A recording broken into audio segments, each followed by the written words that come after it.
Assalamualaikum warahmatullahi wabarakatuh. Kembali lagi dengan saya. Inilah batang kelapa yang saya tanam sekitar berumur dia 8 bulan. 8 bulan mulai dari tanam. Ini baru sekali pemupukan.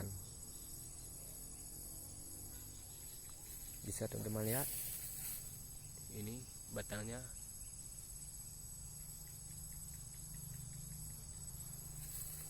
Dia tumbuh dengan sehat.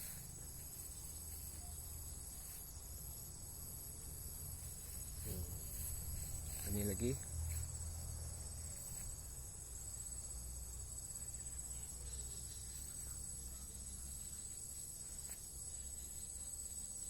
Baru saja saya bersihkan dengan menggunakan semprot.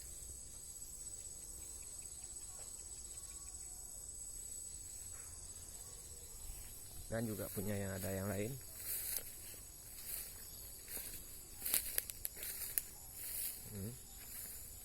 Ini baru saja saya beri pupuk sekitar 2 hari yang lalu.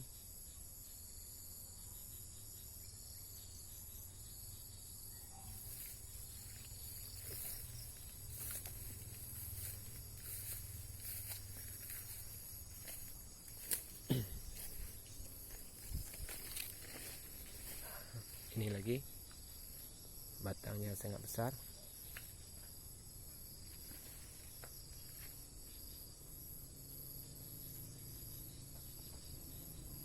Buat teman-teman yang suka dengan video tanaman, jangan lupa di subscribe, di like, and di share. Terima kasih. Assalamualaikum.